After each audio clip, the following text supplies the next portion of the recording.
वक्रतुंड महाकाय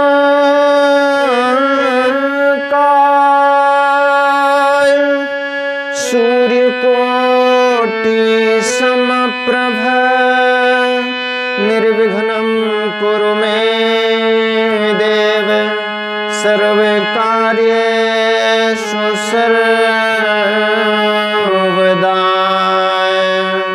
या देवी सर्वभूतेषु बुद्धिरूपेण संस्थिता नमस्तस्यै नमस्तस्यै नमस्तस्यै नमो नमः। श्री गुरु चरण सरोज रज निज मन मुकुर सुधारि वरणो रघुवर विमल जसु जोदायक फल चारु। बुद्धिहीन तनु जानिके सुमिरो पवन कुमार बल बुद्धि विद्या देहु मोहि।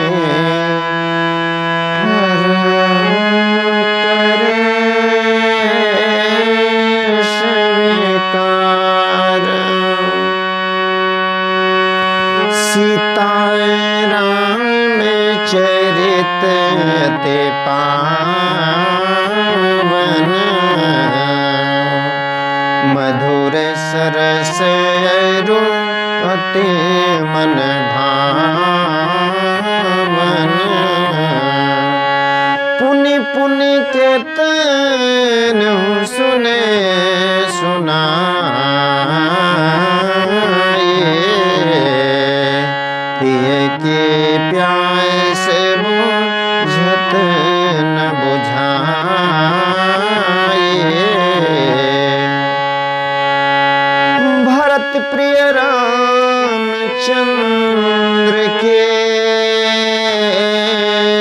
जय उमापति महादेव के जय पवन सुत हनुमान के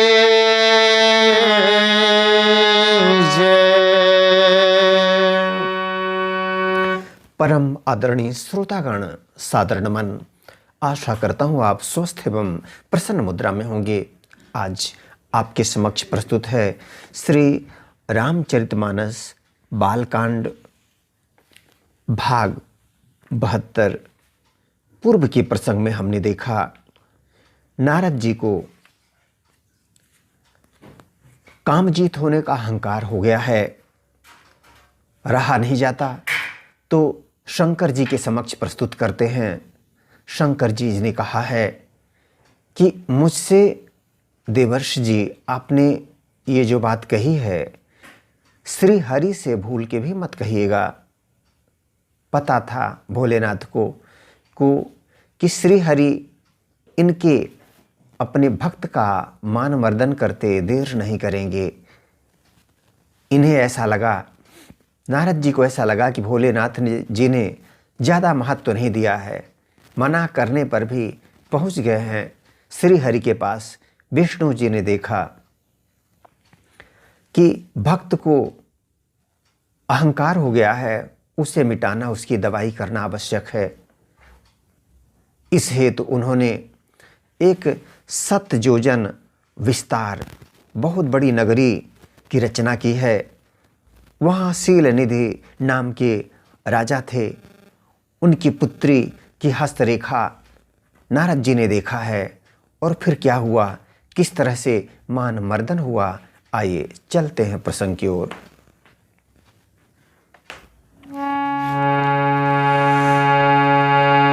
देखि रूप मुनि बिरति बिसारे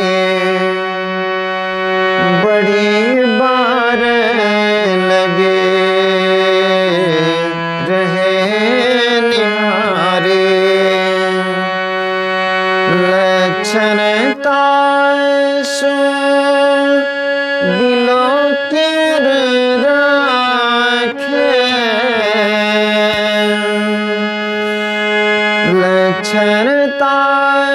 बिलो की राखे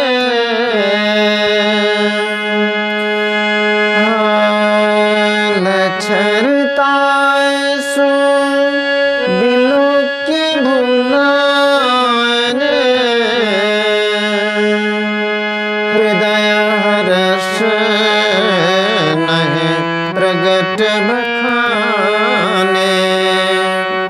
उसके रूप को देखकर मुनि वैराग्य भूल गए और बड़ी देर तक उसकी ओर देखते ही रह गए। उस रूपवती शीलनिधि राजा की पुत्री के मोह पाश में बंध गए। उसके लक्षण देखकर मुनि अपने आप को भी भूल गए और हृदय में हर्षित हुए, पर प्रकट रूप में उन लक्षणों को नहीं कहा। जो यही बराए अमर हुए जाए, जो यही बराए अमर सोई होए, समर भूमि तहीं जेतन कोई, से वही सकल चराचरता से वही सकल चराचरता बरई शील निधि कन्या जाए। लक्षणों को देखकर सोच कर वे मन में ही कहने लगे कि जो इसे व्याहेगा वह अमर हो जाएगा और रणभूमि में कोई उसे जीत नहीं सकेगा। यह शील निधि की कन्या जिसको वरेगी सब चराचर जीव उसकी सेवा करेंगे। लक्षण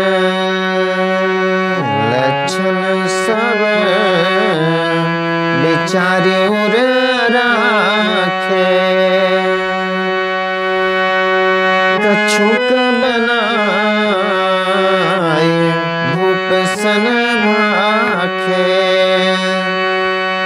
सुता सुलक्षण कहीं नृप पाहे, नारद चले सोच मन माहे। सब लक्षणों को विचार कर मुनि ने अपने हृदय में रख लिया और राजा से कुछ अपनी ओर से बनाकर कह दिया। राजा से लड़की के सुलक्षण कहकर नारद जी चल दिए, पर उनके मन में यह चिंता थी कि कौन सी चिंता? करऊं जाई सोए जतन विचारे, करऊं जाई सोए जतन विचारे, जही जही प्रकार मोहि बर कुमारे, जप तप कछु न होई तेहि काला, है विधि मिलाय कवन विधि वाला।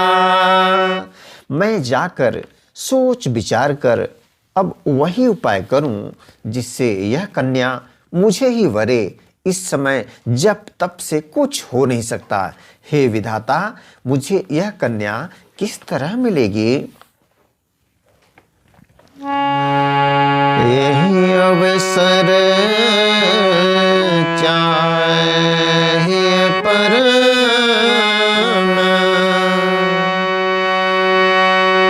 शोभा रूप विशाल जजरामा,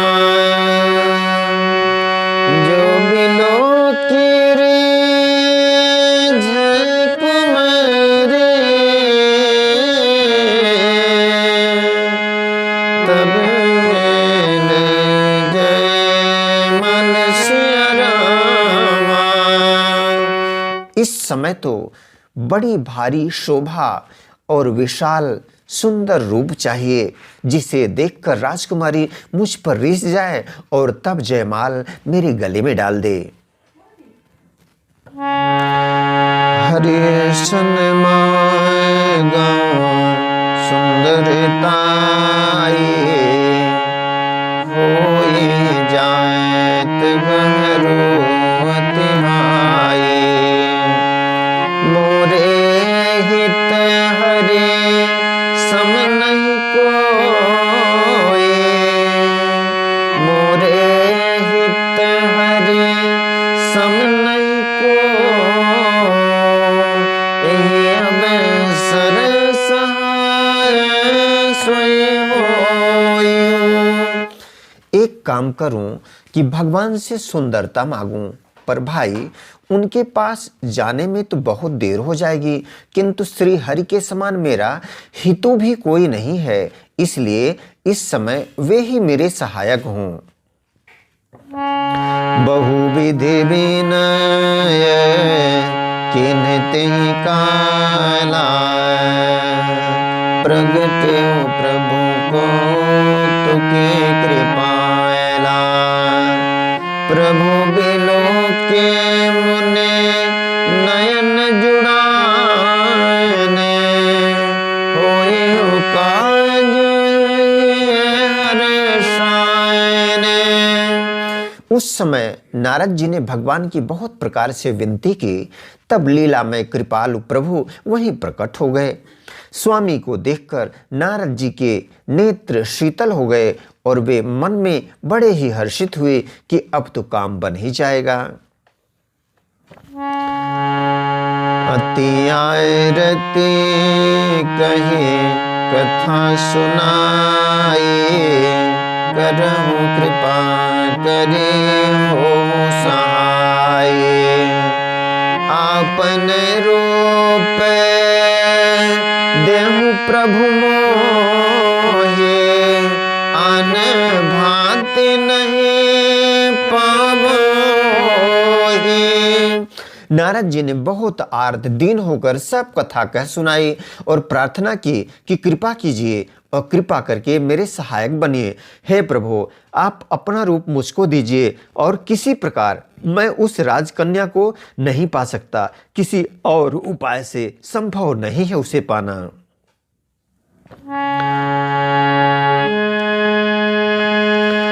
जही विधि होई नाथ हित, जही विधि होई नाथ हित, जही विधि होई नाथ हित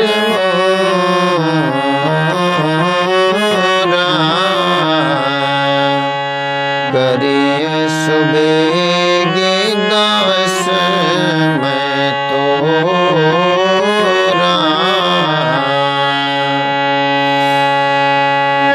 निज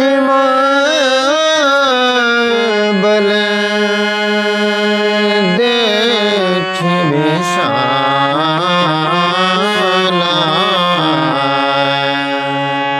यह हंसी बोले दीन दयाला। हे नाथ, जिस तरह मेरा हित हो आप वही शीघ्र कीजिए। मैं आपका दास हूँ। अपनी माया का विशाल बल देख दीन दयालु भगवान मन ही मन हंस कर बोले, जय विधि होई परम हित, नारद सुनहु तुम्हारे, सोई हम करब नयन कछु वचन नम्रिका हमार। हे नारद जी, सुनो, जिस प्रकार आपका परम हित होगा हम वही करेंगे, दूसरा कुछ नहीं। हमारा वचन असत्य नहीं होगा। आदरणीय श्रोतागण आज्ञा दें इसी प्रसंग के साथ। मिलेंगे पुनः एक नए प्रसंग के साथ। तब तक स्वस्थ रहें, प्रसन्न रहें। वीडियो देखने के लिए धन्यवाद एवं आभार। जय श्री राम।